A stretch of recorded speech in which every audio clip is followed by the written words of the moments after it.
And we are live finally. Sorry about that. Had some technical difficulties, but everything seems to be resolved. So I thought I'd get another live question and answer session in. So leave your questions in the chat and I'll get to those. But I'll start off with the post I made a few days back, right around the start of the new year. This one right here. There's my wife and I at a New Year's party. And let's just dive right into it with Jay from the Bay with the hard hitting are landlords leeches who add no value. I mean, where to begin with this one? Because I think this is more of a fundamental question than anything else. It's not just a real estate specific thing. Um, you have many people who proclaim that housing is a human right or whatever is a human right, and by the same token, claim that landlords are leeches that are withholding this human right. Essentially, that's kind of the main argument uh, for calling landlords leeches. At least that's my understanding. Please correct me if I'm wrong. Being a landlord myself, I'll say what I do as a landlord. Or maybe I shouldn't yet. I'm like a specific example. Let's start with the general. In general, housing is something that needs to be provided. So the question is, how do you provide it in the most effective way for the cheapest cost? You want to get this housing to the greatest number of people with the most efficient means. That's the goal of any economic system. And some would argue that a certain system would be better than another, but in our quasi-capitalist system, more cronyist, but in a perfect free market, you might see having landlords with as the sole providers of housing, and then maybe people can buy the houses themselves. Otherwise, the remaining stock is being rented out, and landlords have an incentive to keep that housing at a good level because they're trying to be competitive with the landlords around them. Now, I'll get to slumlords in a second because I'm not going to pretend like those wouldn't exist in a super free market system. They exist in our system, which is pretty far from free market, but has a lot of the same principles. Before we get to that, in general, that's kind of what's going on. You have a bunch of tenants; those are the customers, if you want to look at it in a business sense. And in order to attract the best quality tenants, the best quality customers, landlords have to put out the best quality housing at a particular price. And on the same at the same token, tenants see this; they can vote with their feet. They can say, "Hey, I don't want to go to this landlord because he's not a very good landlord. I've heard bad things about him. He doesn't maintain his properties. He gave me a bad deal. Whatever it is, that's going to detract people from going to that housing." And what that sort of, I don't want to call it a clash, but what those two forces do is they kind of push and pull against each other. And in an ideal world, you get the highest quality housing supply for the cheapest cost because you have those factors pushing against each other. Now, real estate in particular does have a unique sort of um, uh, it's a unique thing that it shares with things like commodities or natural resources in particular, in that they're technically, it's one of the few things that can naturally become a monopoly. Where, for example, take a landlord who buys an entire city and owns all of the land. I mean, this would never happen because it's so expensive, but working through a logical argument here, um, that person has a monopoly over all of the land. No one else can create new land. In the same way that no one else can create new oil if you happen to own all of the oil supply, or if you own all of whatever natural resource it is that can't be recreated otherwise. Um, the monopoly argument is used often for big firms just because they're big companies, just because they're big and there's not many that are able to compete at their level. But that's not what we're talking about here. Those are still, for example, Apple is a gigantic company, and some would call, oh, it's getting too close to monopoly power. Is it really? Because if they were to jack up prices 10 times, there's going to be a whole lot of competition that are going to come in and take a lot of their market share. It's not as though they have monopolistic pricing power. Whereas in this example where a person buys all of the land in a city, you better believe they have some power to jack up rents, jack up whatever, because there's no other land there. And if the people have nowhere else to go to, they can't leave the city. Or if you make it just hard enough for them to leave, you can see the obvious route to abuse.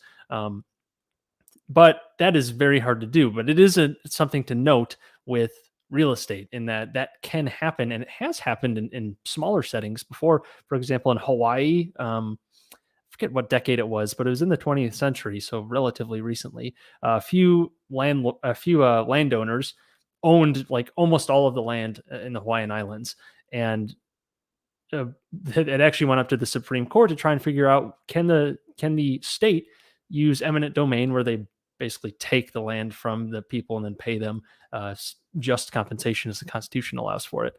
They were trying to say, is this allowed to basically break up a land monopoly? And they basically said, yeah, because it's for a vague public use, but that's beside the point. Just saying that that sort of thing can happen. They have all of the land, and it's, you can't really take it away from them unless you do something like eminent domain and or whatever legal means you want to do. So that is an obvious problem that should be addressed in some way. I wrestle with whether you should allow breakups at a certain point. Um, I think it goes more to like the estate system and being able to pass land to your children and all that. But I'm going on a tangent. To this question though, are landlords leeches who add no value? Um, if you're a slumlord, yeah.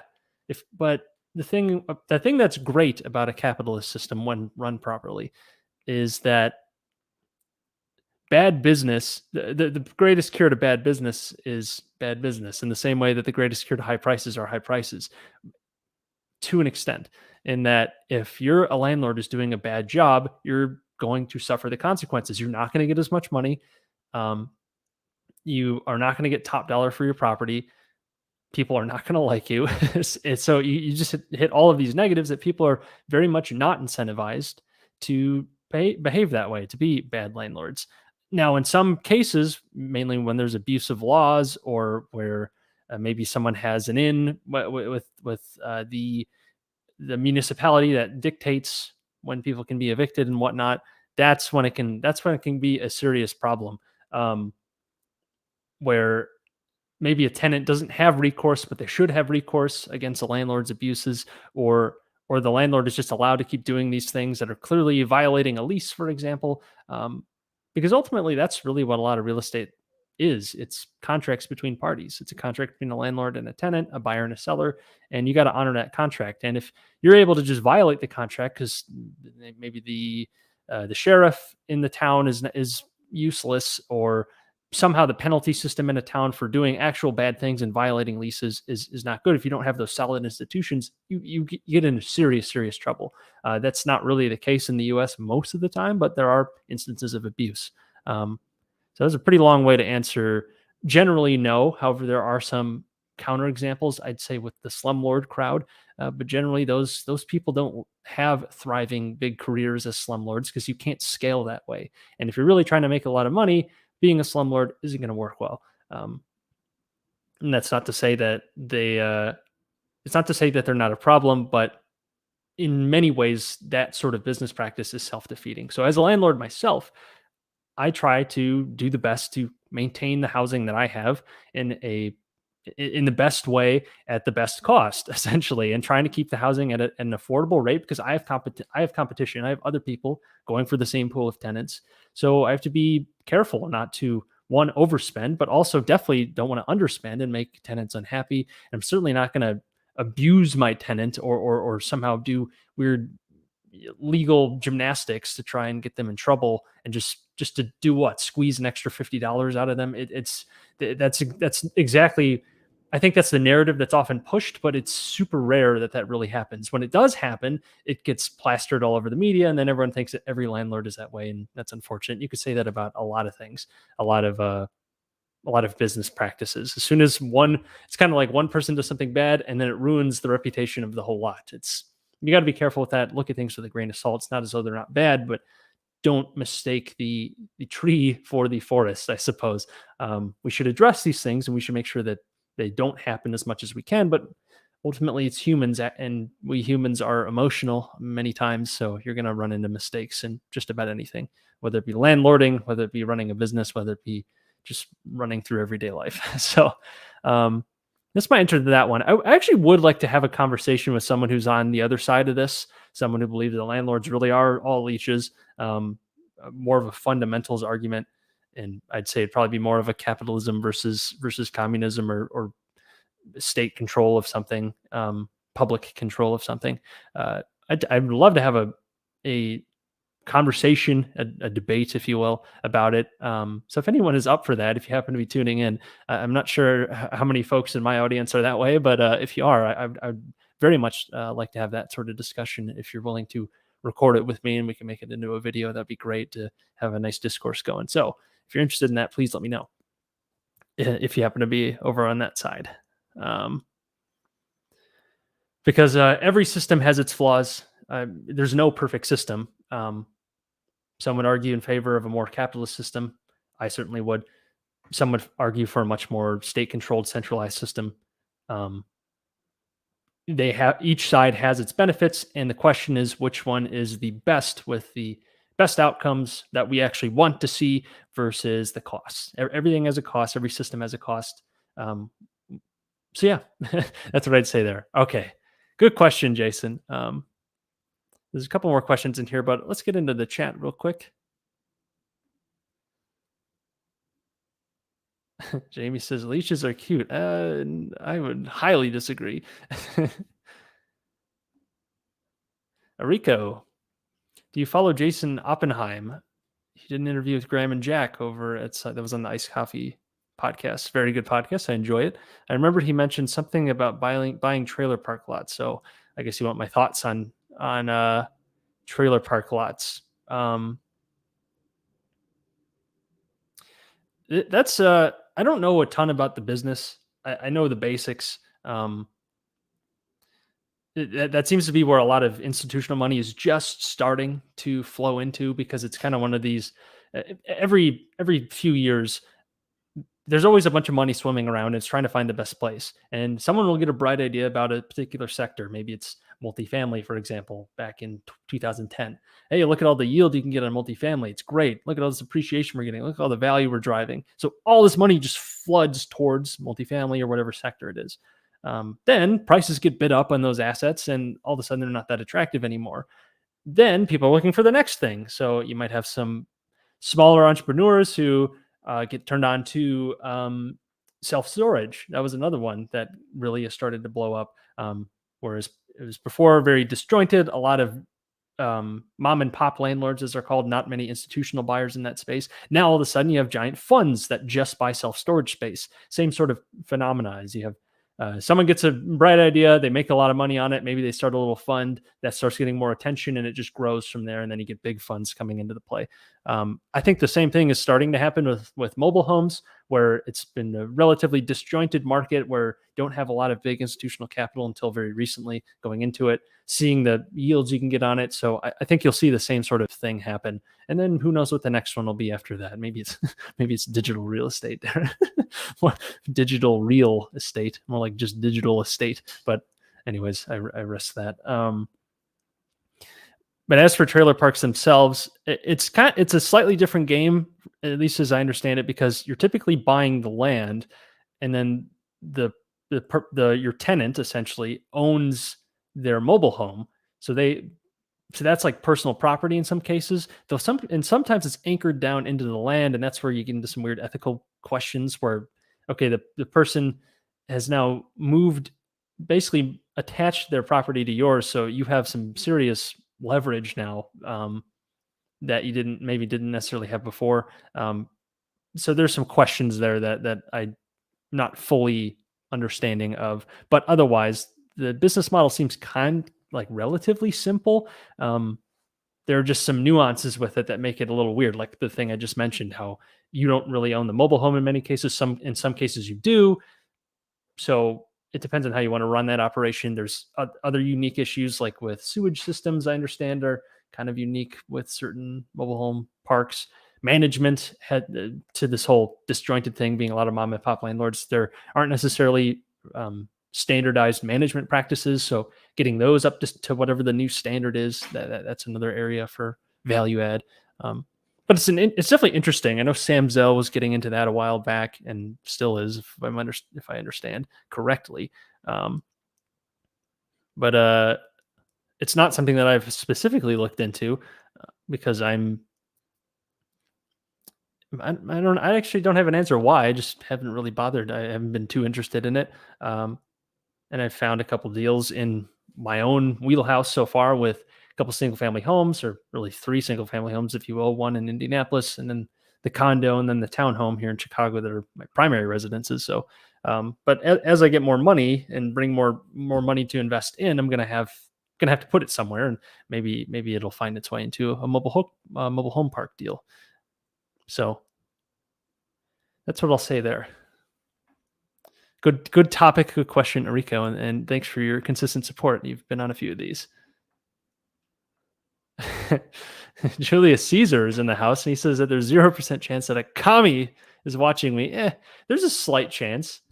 I put landlords or leeches in the our landlords leeches in the title, so maybe that'll attract someone. I don't know, but yeah, it's definitely a low chance in the finance YouTube space. I'd imagine that'd be kind of weird if you're learning about companies and real estate investment if you despise them. But hey, I'd applaud the effort to learn the other side. Rico, I don't think landlords are leeches. If people don't like the rates, if, I don't like the service, I suppose they should have the free will to move elsewhere. Yeah, and that's what I was getting at is you can vote with your feet, you can go elsewhere. The tricky part is when maybe there isn't really anywhere to go in that theoretically, like think the Hawaiian Islands example. If one landlord owns the whole island, like you basically have to leave the country that if you want to call it that, because it's so isolated from everything else. But that's a pretty rare case from what I've seen, and it makes sense because it's very, very expensive to try and swap up all of the land in an area. That's super difficult. And then even if you do, as long as people can move elsewhere, like you're saying, Rico, then yes, that pushes prices down. If you have an escape, like let's say one person, let's say I bought all of the land in Illinois, the great state of Illinois, and I decide to jack up rents like 500 times. Well, no one's going to stay because they're going to be impoverished if they do. It makes a lot more sense just rationally to leave. They're going to go next door to Indiana where there's still competition. So as long as you have some sort of out, that's always going to pressure prices down, even in areas where someone might have a ton of the land and really has serious monopolistic power close to it. But again, I think that's very rare. And in an ironic way, what ends up happening, especially in a lot of larger cities, once they've kind of been developed once, maybe they haven't had a lot of redevelopment since the last 100 years. It's interesting because a lot of the policies put in place end up doing the exact opposite of what they want to do and trying to keep housing affordable. They'll have a bunch of zoning restrictions. You can only build single families in this area, even though really the demand is calling for multifamilies, mid-rise buildings, high-rise buildings, trying to get more people in that place where they want to live. And the more units you have, the greater supply, and thus the lower the rent, generally speaking, because you have more supply coming online, as long as the demand stays the same. So it's not, but the problem is you have a lot of NIMBYs, as they're called, not in my backyard. Then you have a lot of sympathetic people trying to get their votes who will not allow certain real estate projects. And then you're stuck in this rut where the supply of housing is the same, even though demand might be increasing. You see this a lot in a lot of Californian cities, like with San Francisco, for example. People want to come, or I'll say they were coming for those Bay Area salaries, and there's a lot of demand move there. Great weather, pretty picturesque. It's a very historic city, so at least that was the main appeal before. Maybe not as much now, but anyways, you have huge demand coming into the city, but then super prohibitive laws to allow building new housing, and on top of the rising costs just in California in general. So when you make it harder to build new housing, guess what? Housing prices are going to increase as long as people want to keep living there, especially as housing falls into disrepair and maybe it's not worth repairing it. And this is before we even get into things like rent control, which kind of do the same thing on the other end. When landlord now can't charge what they need to charge to get a certain amount of their costs recouped, then they're not going to invest in that area. So a lot of these policies end up being self-defeating, unfortunately, even though they generally are well-intentioned. At least it seems like they are, and they end up having the opposite effect.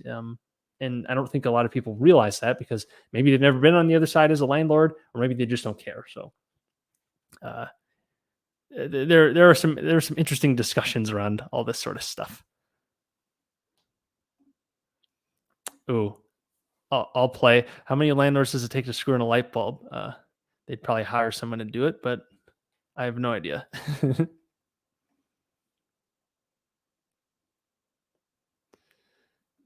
Reese. Have you got any plans on collaborating with any other YouTubers in 2022? Well, the punch card guys, but that's kind of a staple at this point, so that's nothing new. Um, that's punch card investing. If by chance you haven't heard of that one yet, and we talk about value investing and stock investing in general, and both current events and principles and lessons and stuff we're looking at. So it's a live stream we do every Friday Central Time in the U.S., Saturday in many parts of the world. So that is definitely be doing that. Um, and then stuff with the individual guys on that channel as well. Otherwise, nothing explicitly planned. Like I'm still meeting folks on the platform. Maybe not planning any collaborations with them at this point, but even within the platform, I've met some folks who want to invest with me, which is kind of cool. Like, and they're interested in real estate investing. They have their own deals. Or they want to tag along on mine, and that's really cool that I can meet people like that. So it doesn't have to be just on the YouTube side, but also on the investing side, that which I would argue is a little bit more important for me at this point. But both are definitely valuable, so I'll be looking for them regardless. I'm trying to think. I mean, that's about it. Just continuing to meet new folks, and that's probably the best part about this whole experience of creating content is actually meeting folks interested in this stuff, who are at a higher level than me, maybe a lower level than me. I hate to say lower, but someone newer to the game than I am, and then people are way more experienced than I am, and just having cool discussions about our experiences. So very much enjoyed that, both on YouTube and then in whatever we're doing outside of YouTube as well. Thank you, Reese. Collaboration with Graham Stephan. That would be something. That would be something. Nah, probably not. If you got an in, let me know.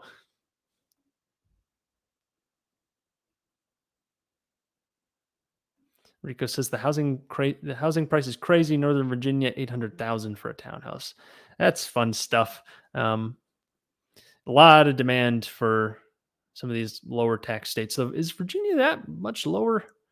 Lower taxes. I wonder.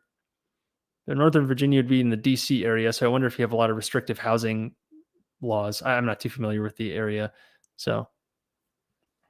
But yeah, you're seeing a lot of markets like that, especially now with the bit of a frenzy we've seen in the last 2 years with interest rates being cut, flooding the system with money, and all the problems you guys are familiar with with the housing market in general. It's been very widespread. A lot of it monetary based, but also a bit of it frenzy based, and people a little bit of a 2005 to 2008 spice in there, a little bit of frenzy, but not to the same levels, but definitely some common themes.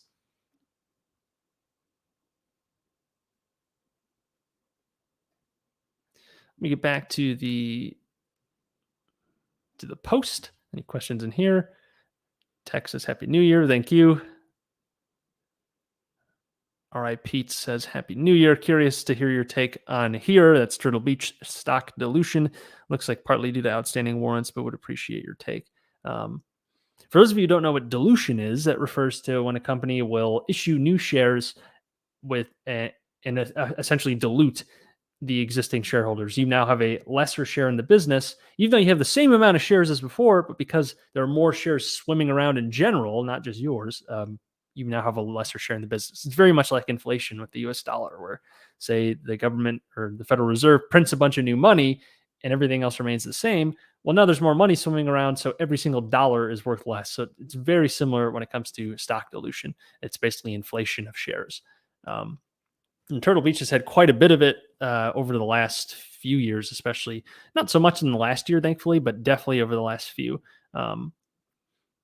And I believe you're right, Pete. I haven't looked too closely into it, but I believe it's all share-based compensation type things and warrants, option plays, if you will. Because I don't think they issued any shares for their mergers that they've done with some of their new subsidiary companies, like Neat Microphones. Like they didn't issue shares. That was a cash purchase, if I'm not mistaken. So it's been outside of acquisitions. And the reason that would matter is because if you're acquiring a company, your revenue is going to probably increase because you're taking on that company's revenue as well. So if you issue new shares, it kind of cancels out that way if it's a fair price of the shares. But in this case, they're just issuing shares to satisfy warrants or options or whatever it is, then they it's essentially like creating shares out of nothing and then getting nothing in return at the same time. It's to actually pay someone. So you got to be careful with that. Always pay attention to shares outstanding with any business you're looking to buy in, because that can really kill your return. If maybe the company's doing great, they're expanding revenues in big ways, lots of profit gain, but if the share gain has been faster than the profit gain, you're probably going to be down on the investment. It's a weird sort of phenomena. So you got to be very careful.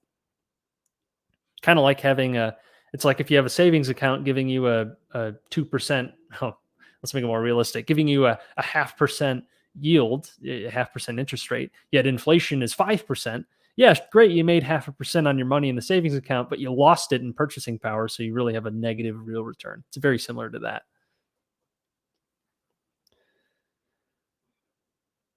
But otherwise, I'd have to look into the specific details, which I haven't really done to this point for because I know last quarter, I'm really trying to pay attention more to the present, what they're doing now versus what they've done in the past. But they actually had um, they had net buybacks in the last quarter, but they were still they issued some and then bought back some or something weird like that. So it ended up being a very small wash or a very small net buyback in that quarter. I'd be curious to see what they do in this next quarter when we get results. I think in the next couple of weeks, so that'll be interesting after the holiday season as well. So I'll be paying attention to that one. Price and Pride asks, would you consider rent by room if you couldn't get the rent you wanted from one renter for the whole place? So maybe before I was married, then yes. Um, but let's say, so for I'm talking really more for a house hack situation where I'm living in the property too, renting out to each room. That's always a great option. That's one great option of home ownership. If you have a bunch of rooms, you can rent out the extras and cover yourself that way.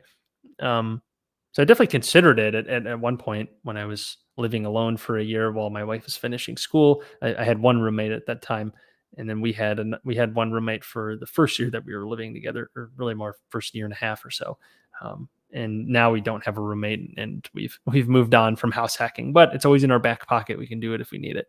Um, it's a really great way to get started. But as for renting out the whole room, or renting out rooms for a proper standalone rental, not a house hack, it's a different management game. It's very management intensive. You're probably going to have a ton of turnover because you're not dealing with, say, a a tenant who has a family, is trying to settle down for 10 years in a specific area, and they're probably not going to leave anytime soon. So that's a great tenant, someone who's going to take care of the property. They're not going to trash it because they know they're going to be there for a while and they don't plan on leaving. So you don't have that churn, that vacancy, the capital maintenance to worry about as much, generally speaking. That's kind of your ideal tenant in a long-term hold.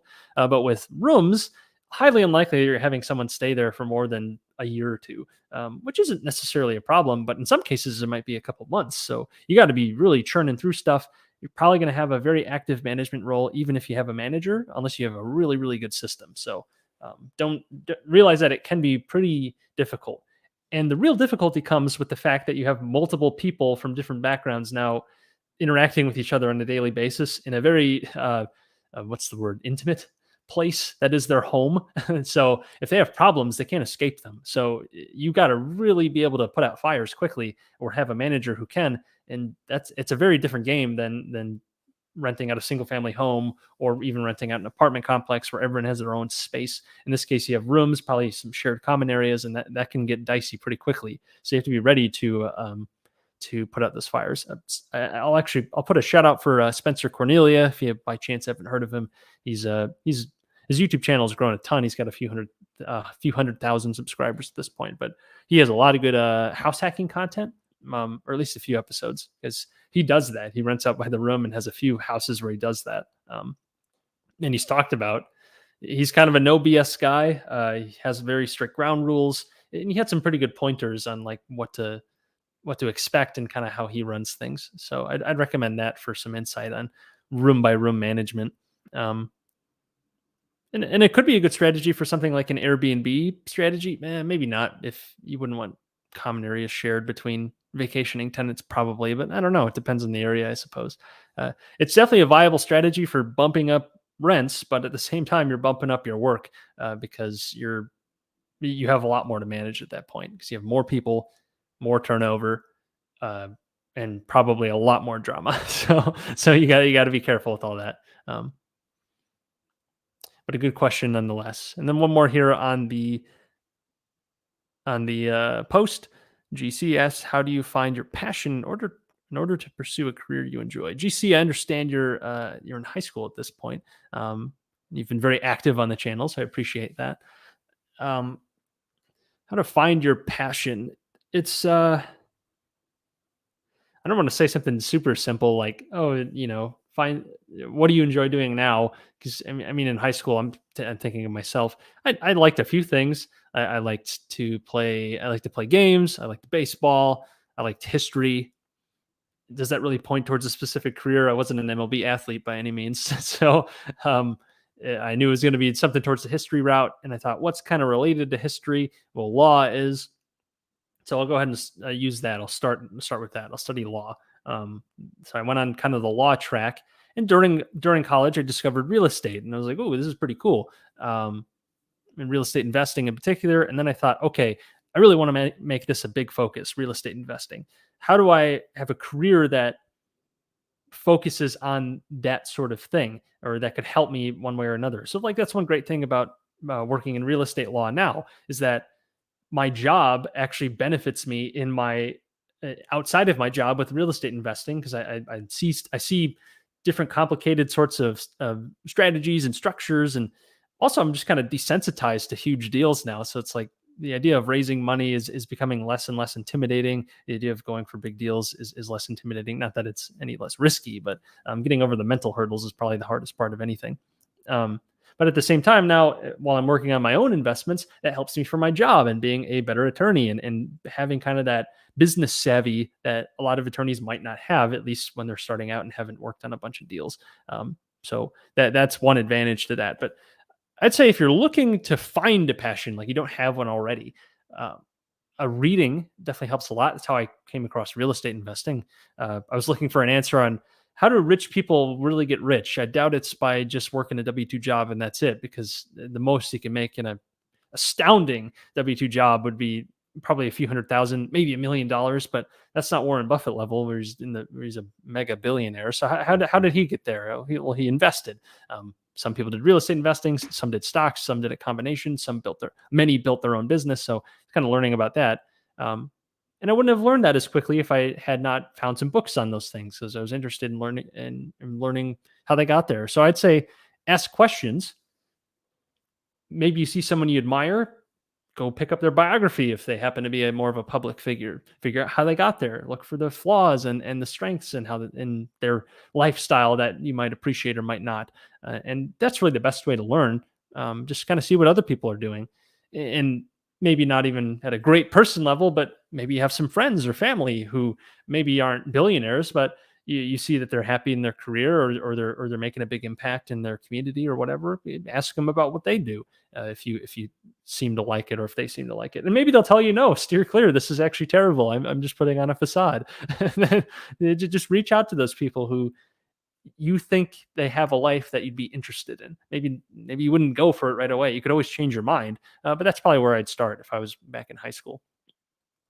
um, But it's a good question, and it's kind of difficult to answer because it's a very personal thing.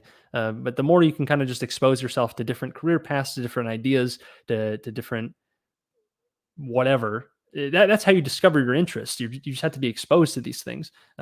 With real estate, with me, didn't grow up in a real estate family. Didn't really know. I didn't look at real estate that way. I just kind of saw houses. You buy a house and that's it. I never thought of it as a business. Never thought about careers in it, other than maybe being like a realtor for families looking for a home. Um, and because I came across books like Rich Dad Poor Dad and the classics in that realm, and then many more from there, and then Bigger Pockets podcast and different educational tools. That's how I really came to understand that, like, oh, this is actually very interesting. I'd like to learn a lot more about this and go for it. Um, so that's what I'd say to that one. Before I get too rambly on it, it's a good question. That's, yeah, it's definitely a little bit difficult to answer. But ideally, that can get you somewhere. um, so yeah, that'll be it for the post. Let's get back to the chat. We've gotten a little lively since I last checked. Rico, you reviewed the Smith and Wesson stock a month ago. Yes, I did. Do you think it's reasonable to invest in firearm stocks this year since it's a midterm election year? Um, I can't give you any recommendations, but that's not the reason I'm investing in Smith and Wesson. I'm investing with much more of a long term lens. Maybe you want to do a swing trade or something like that. Uh, I haven't really checked at the validity of doing something like that, but sure, instability seems to help gun stocks, which is kind of a morbid fact, but that is yeah, but it's not why I'm investing in it. I'm looking at the cash flows. How reasonably stable are these cash flows? They do, especially gun stocks, tend to be a little bit volatile or quite a bit volatile because of those election swings and fear. There's a lot of fear kind of caked into gun sales, for better or for worse. Um, so yeah, I don't really have a comment on that specifically. At that point, you're becoming a political analyst, and I can't tell you for sure what's going to happen. In the same way that I can't tell you a lot about what's going to happen with the business. You just have to make reasonable predictions, ideally focused on the long term, so things can kind of smooth out. But it depends on your strategy. If you're going for more short term swing trading, yeah, I can't really help you there. Maybe there's an opportunity there. But maybe if you're looking for a particular buy opportunity, maybe that's it. So keep an eye on it. That's probably what I'd say to that. Thank you again, Enrico. Jamie asked for my favorite book. I don't have it on my desk. I was going to pitch the one property retirement, the book I wrote. By the way, if you want to jump into, if you want to enter for a chance to win that book, I have my giveaway that I if you go to jackduffley.com/2022 kickoff giveaway, I think is, I want to make sure I get that right. Jackduffley.com slash, yeah, jackduffley.com/2022 kickoff giveaway. I'll put it in the chat. You can enter there and you can get, you get a chance to win a copy of the book. So go ahead and check that out. But in all seriousness, there are better books than mine. It depends on what you're going for, of course. I think my favorite book's probably still the Elon Musk biography by Ashley Vance. Very, very, very good book. Interesting. He's like such an interesting guy because he's kind of crazy, but also super smart and clearly driven. So, and with lots of weird personal quirks. Both positive and negative, that were very interesting to learn about. So it's a really well done book. It's from 2015, so it's slightly outdated. Not really, because it's more about what happened before that. So it's kind of a history up until probably people started paying a lot of attention to him. Set for Life is a good one for kind of house hacking and personal finance basics. A little bit more than basics because it lays out a very specific strategy. And I'd say it was a pretty big influence on my decision to write the One Property Retirement, in that I really liked how Scott Trench with Bigger Pockets, he really laid out this formula, like, here's something you can follow. It will probably work well if reasonable things occur, and he just lays it out in a really digestible way. So that was really good reading that. I was reading that in college as well. Um, what are some others? I've mentioned a few on previous live streams. So those are if I had to pick like a favorite, probably the Elon Musk one. I can't think of another that would be. I mean, there are plenty that are close, but I think that's the one. Um, I'm in the middle of for a book I'm reading now. I'm reading Guns, Germs, and Steel, the history. I'm trying to get reading history again because I really haven't read much since undergrad. Reading history, that is reading a lot of business and self-development books and that sort of stuff. That's all great, but I want to get back into more history reading. So I'm doing that one right now, and so far so good. And I'm trying to get more into a daily habit again of intentional reading. Where I'm reading a half hour a day every day. I actually still need to do that. So I need to do that today. I've done it the last two. So 2 for 2 so far, and try to get to 3 for 3, trying to read a half hour a day at least of intentional reading time, reading a book, and trying to actually get back on the swing of things. Now that law school's over, bar exam's over, I'm settled into my job, no excuse now, I can build a routine. So that's what I'm going for now. a New Year's resolution, if you will. But thank you, Jamie. Oh, whoops, Frank. Sorry, I skipped your question. I did. What do you think about a business that won't grow revenues for? What do you think about a business that won't grow revenues for 10 years, but will see margin improvement, huge buybacks, and a nice dividend yield? This sounds vaguely familiar, Frank. I wonder if you'll be doing some content on it soon. We were talking about a particular company that had these sort of characteristics.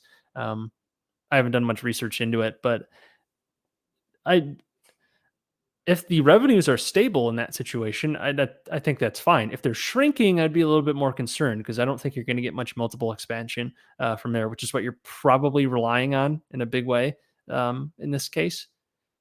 That kind of depends. If margin improvement in itself can be super huge, if revenues are the same, but your expenses decrease along the way, your profit's getting nice and thick. So that's all you really are asking for. Who cares if top line's not growing? Well, I mean, hype stock bros probably would care if top line's not growing, but but otherwise, if you the business owner, what do you care? You're getting bigger profits in that case. And typically, what happens in the long term is as profits increase, the stock price will follow it. But it depends on your buy price, of course. Buybacks will help in that department as well. And the dividend can help reduce some short-term risk if you get a significant amount of your cash back immediately. That'll help soften the blow, I suppose. Though it depends on what would be reinvesting in. If they have some good opportunities to cut costs by reinvesting into something, then maybe you don't want that dividend if you can get that margin improvement quicker. So, but otherwise, yeah, I wouldn't have a problem investing in a company like that if revenues were stable and the chances for margin improvement were really that significant and predictable, then sure. It's the same general formula. It's increasing free cash flow over the long term, which is really that's kind of my top level concern. Our free cash flow is going to increase over the long term. Well, yeah, that's my top level if I'm trying to buy a business at a not for like liquidation value purposes, where it's just you know trying to get that cigar butt type thing. If I'm going for a business that um, doesn't have maybe great liquidation value, but has really great cash flow prospects, then I'd be focusing on the cash flow. So yeah, that's what I'd say to that, Frank. Good question. And I look forward to whatever content you put on that specific company, if any. Tech. Hi Jack, how's it going? It's going well. Tech. Question: what is your outlook or investment thesis for 2022? Oh boy, hold on. Let me look for my crystal ball. Yeah, I don't know if I have it in here, but I don't know what's going to happen.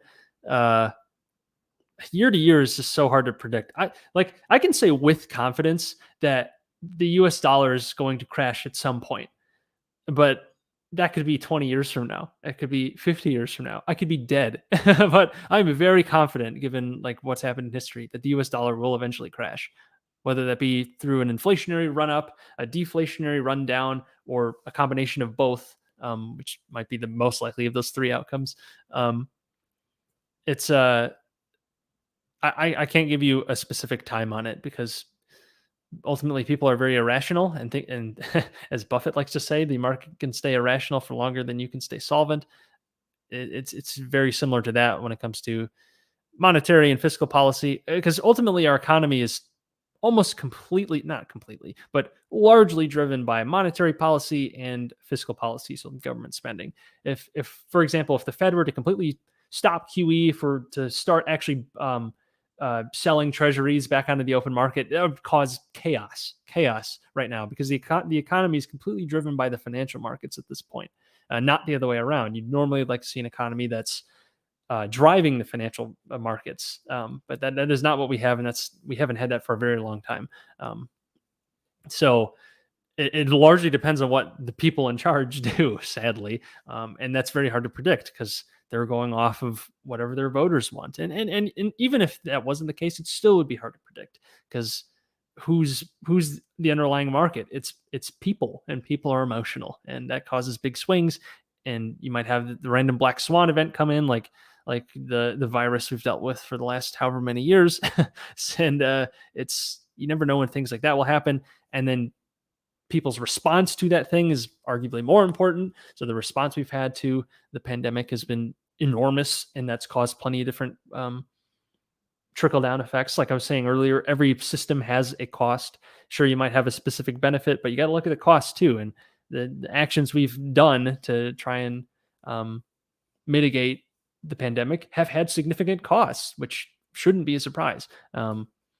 The question is whether those costs are worth it. Some would argue yes, some would argue no, but that's the analysis. Um, Man, I went on a tangent there, but the short answer is I don't know. If you look at history, uh, the probability that you have a bull market is slightly higher than a bear market. So I guess that's what I'll say. um, the market will probably go up because it goes up on average, but who knows if we're just talking about markets. The economy is in a delicate place. That is for sure.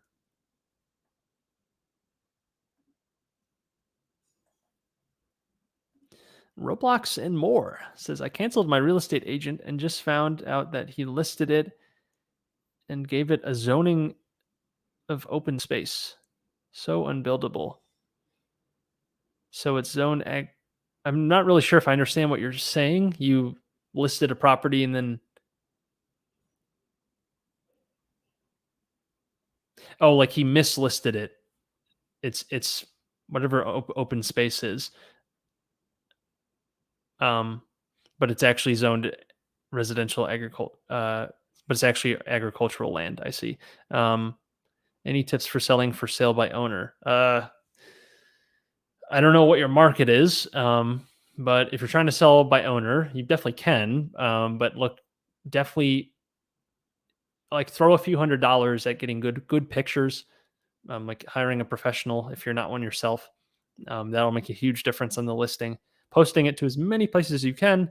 I think if you do, it depends on your state, but if you do for sale by owner and list it with the MLS, there are some brokerages that specialize in this. They take a flat fee just to list it onto the MLS for you, but then you kind of do all the legwork, and they don't really take a cut. They just take a couple $100 probably up front. I know those brokerages exist, so I'd look into that. Then they take care of your pictures and the things that kind of drive the listing. And then you can kind of handle the actual selling process uh, and that sort of stuff. That's probably what I'd say. Oh, you say right here, it's in Maryland, uh, 2 acres in Maryland. I don't know what the Maryland land market is like if you miss the season. Um, there's still a lot of money swimming around, so if you have a good asset, I'm sure you could still sell it. Land sales a little bit different because you're dealing with a very different sort of market than like a single family home sort of thing. So I actually wonder, are there kind of commercial real estate services that offer that sort of thing, that offer kind of like bare bones listings? I don't know. I would still look into that, but still, I would stand by having detailed pictures and accurate descriptions, of course, and then obviously making sure your price is right. Because if that's not right, it doesn't matter what the listing says. People aren't going to buy it. But thank you, Roblox, and more.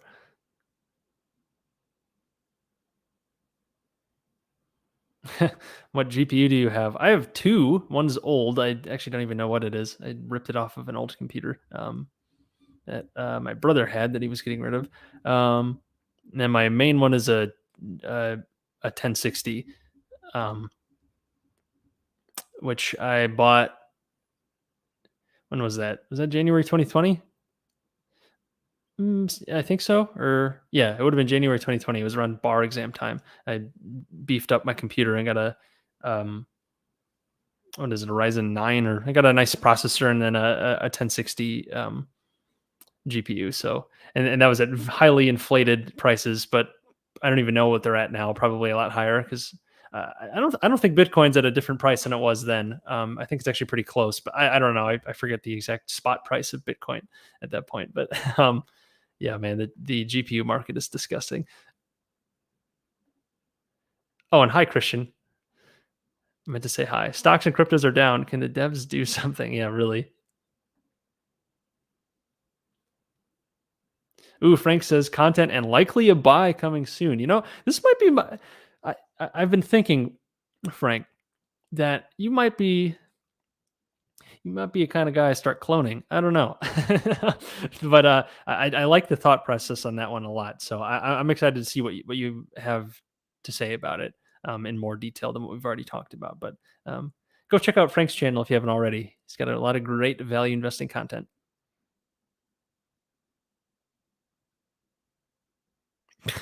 Rico, I thought I was actually going to grab my crystal ball. No, I don't have one. I mean, I do have one. I just can't find it. Yeah, Bitcoin. Does Bitcoin fix the inflated GPU market? I don't know.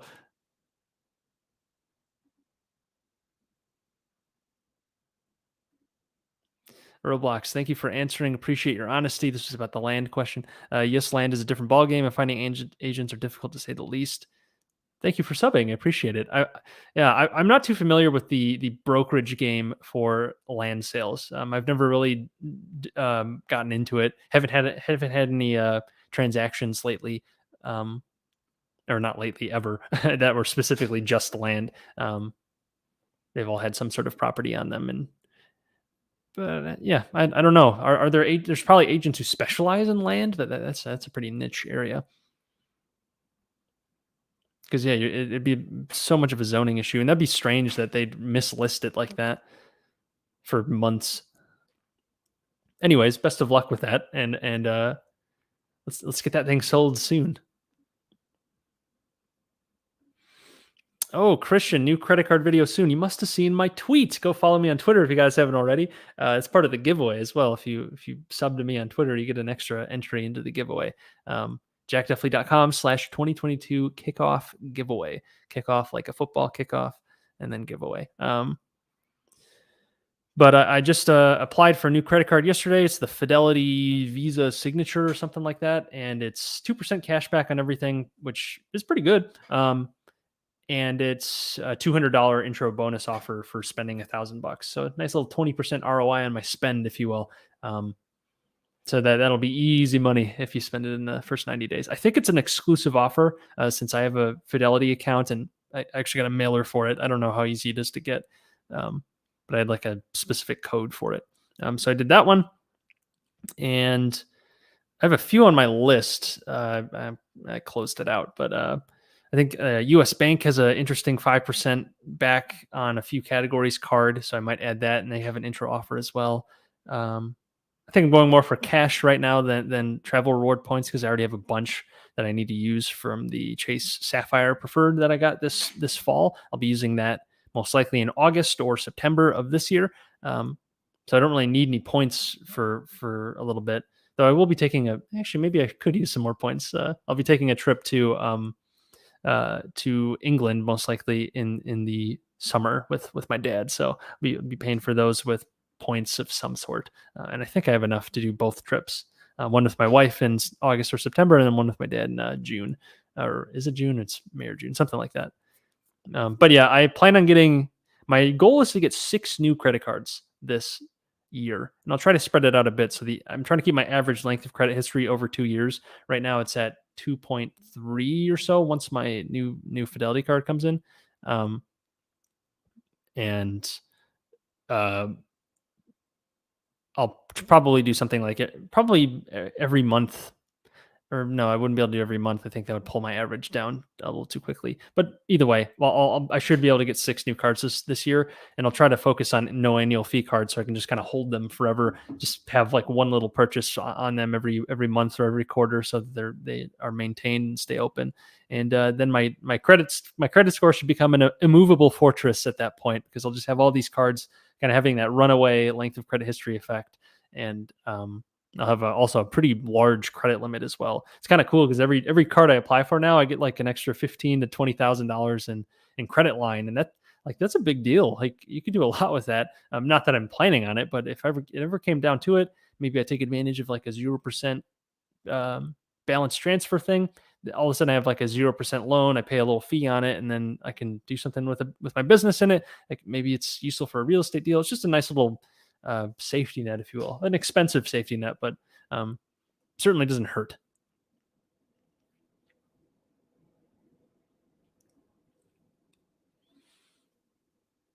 Apparently, Bitcoin goes down when there's too much inflation. Well, yeah, everyone says that Bitcoin is an uncorrelated asset, but it follows the greater financial markets. It's sensitive to interest rates. As far as we know, it's a highly indebted asset, and then there's tons of margin. So those things are going to be very interest rate sensitive, I'm sure, or so it would seem. It's hard to say because so much is kind of behind the scenes.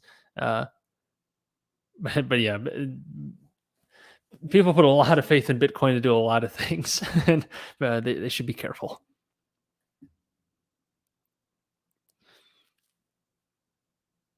Yes, tech, specifically England within the UK, to go to Bovington Tank Fest. So it wouldn't be in London. It'd be whatever. That's like a couple hours southwest of London, if I'm not mistaken.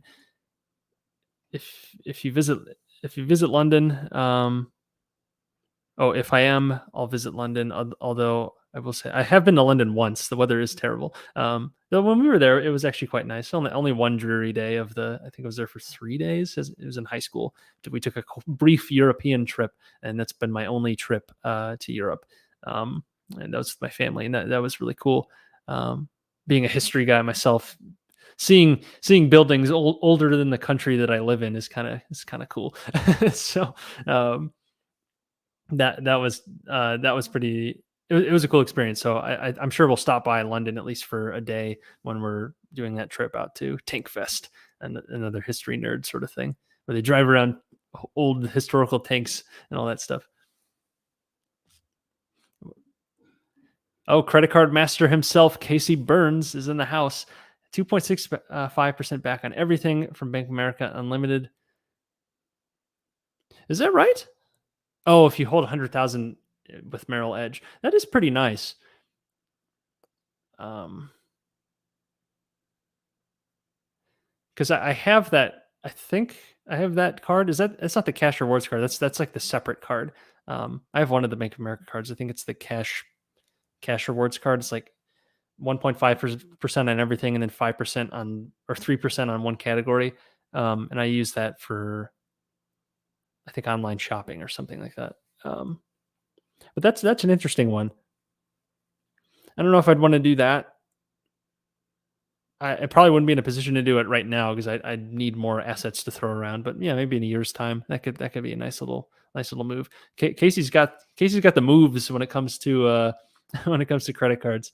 You just put out you put out a net worth update recently, and I swear your net worth updates are half of the video ends up being like how you're like juggling different credit card offers. And it's pretty cool. It's pretty cool to see like how much you're actually pulling from them. That's the one. It's the cash saver one. Here, let me see if I have the name right. Oh no, I don't have it in my wallet because I just have it saved. So because I use it for online shopping. So yeah. So yeah, I might have access to that. I'll look into that. I'm not, like I said, I'm not in a position yet, but that's definitely a good one. Ooh, Kyle, good question. If you were buying a $30,000 car and I could pay it off in cash, would you do that or finance the car and throw the $30,000 into the market or another investment? See, I'm of the position that I don't need a car, and I'm going to do as much as I can to not need a car based on where I live. So I have good access to transit where I'm at now. Uh, Kyle, I know you're a fellow Midwesterner, but I'm up in Chicago, so I don't actually need a car to get most places. We have a car, my wife and I share, but she takes it every day to her job in the suburbs. I personally don't need one, so it's not like we need to buy two cars or anything like that. But I'd say by the time I'm throwing $30,000 onto a car, if it's not like a work truck or something like that, it's probably going to be a luxury at that point. So I wouldn't be worried about the optimization of getting the extra money. I'd probably just want to de-risk at that point. If I'm spending 30 grand on a car, it's probably to get something pretty nice. Like I'd probably double that. Otherwise I'll happily buy well, if they exist anymore, a $10,000 car or less used. That'll get me through. That'll get me to that point to where I can then buy a more luxury sort of thing. One of my dream cars. One of the first things that actually kind of attracted me to Graham Stephan is a Lotus Evora. he had the Lotus Exige and the Elise, but I'd want the Evora, and I thought that was kind of funny that I don't know what it is about real estate guys and Lotuses, but um, that's been like kind of it's kind of like an affordable like sports car sort of move that's not like super cliche. So like it seems kind of cool. I've always wanted one. Um, at least for the past few years, I've wanted one. So that's kind of like a goal, and that depending if I get an older one or a newer one, it'd be anywhere from like probably 50 to 100,000. If I got like the spanking new one with but that's all tricked out, which I don't know if I would do that. I would need a lot of money at that point. Um, so I'd rather have that as a target than, uh, but otherwise, if you're to this question though, if I was using it for like a business, if it was a truck or a van or something that would make sense, then yeah, I probably would want to keep that capital liquid. So I'd probably take some debt on it and then invest it back into the business. That at that point it probably makes some sense. But if I'm just buying it for myself, uh, especially if I end up wanting to sell it, I don't want to be underwater on it. Got to bring up new cash um, because of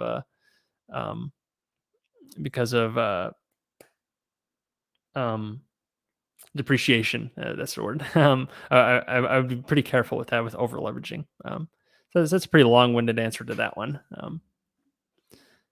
No, Christian, I do not use Walmart Plus yet. I should. You've enlightened me on the potential for for abuse and buying little one off items that where it costs more to ship them than actually just buy the item. Right now, I use Amazon almost exclusively, and then I live literally across the street from both a Whole Foods and an Aldi, so I can get 95% of what I need just by walking, which is nice. Am I a Porsche fan? Yeah, Porsches are nice. Never been. I wouldn't say I'm a fan, but I wouldn't mind having one. Like I've always liked the 911s. Those I've always thought look cool. They're very unique, and the Porsche lights. I don't know how to describe them, but yeah, it's a very classic sort of cool car.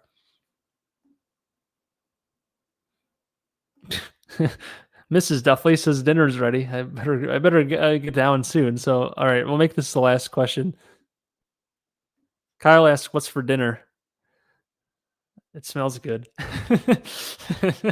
um, Rico asks, Sony officially entered the EV market with a new company. Hey, I got all this car talk going. I think EVs will get a lot more competitive and thus drive down the price. Yeah, probably. Um, this when people talk about Tesla and like how and they assume certain margins for Tesla, for example, for the future. Um, I think of what happened with Ford, like early Ford, when Henry Ford built his empire, and then during that whole time, he had competitors, the Dodge brothers, eventually Chrysler, and all these different car companies coming in to really drive down his margins. And his solution every time is to keep cutting prices. So he never kept these outstanding margins. He just had to keep cutting his costs as much as he could. So it was basically a race to the bottom, and that's why cars to this day are a relatively low margin industry, despite all the money that goes into it. So uh, I think the same sort of thing will happen and is happening with EVs. Every single car company now that Tesla has kind of proven the model, like, hey, we have a very popular electric car, we can scale it. Battery technology's improved, different technologies have improved. How many car companies now are copying like the computer in the middle, essentially? Not quite to Tesla's level. I'm not saying they're the same, but you see this trend though. Every car company has like a cool EV car they're going for now. And I'm sure the price will come down, which is great for the end. The end winner is you and I, everyone who now has access to this cool new product that people want. So that's good, but it's very hard to pick a winner. Tesla might very well be the winner. There probably will be multiple sort of winners. It might be one of the legacy car companies, like a Ford or a Toyota, who ends up winning if you can pick one. It's hard to say because again, it's a low margin business, auto manufacturing, and there's no guarantee that Tesla's going to be able to maintain their margins. I think it's unlikely because of all this competition. And it only took one thing that really has changed my perspective on Tesla in a just a more measured way, I suppose, is that it only took 5-7 years to really get to the point where he was producing quite a few cars. that's not a very high barrier to entry. Talking about a 5 to 7 year barrier for a pioneer in that space. So if the pioneer took 5 to 7 years, what would a copycat take? 1, 2, 3 years? What I'm trying to say is the barrier really isn't that high. Where Tesla might have a big barrier is with autonomous driving and the data they've been able to collect. And may have a sort of runaway effect there, where they just have this great amount of data that's super useful, and they collect it in an efficient way. To maybe similar to like a Google. Google has run away with search traffic because it has so much great data that no one else can really catch up to it. And maybe that's Tesla's like big route to um, their end game. And to be fair to Tesla, I think they're going to do well because they keep pushing. And this isn't even to begin to talk about their stock, but I've talked about that before. But just talking about the car and the company, yeah, it's a good question. As Emily Ann said, I need to get down for dinner. So thanks everyone for stopping by. I'm going to try to have another video out in the next couple of days, but if not, definitely have a few next week. And be sure to enter that giveaway if you haven't already. jackduffy.com/2022 kickoff giveaway. I've put it in the chat at some point. It's also linked in the description on my last video where I announced the giveaway if you want to check that out. So do go check that out and enter while you can. And I'll close entries in about a week from Monday, I think is the plan. Or no, that's when the winner is announced. It's closing a week from tomorrow. And then tomorrow is Friday the 7th. So they close on the 14th. So be sure to sign up for the giveaway while you can. Otherwise, thanks everyone for stopping by, and until next time.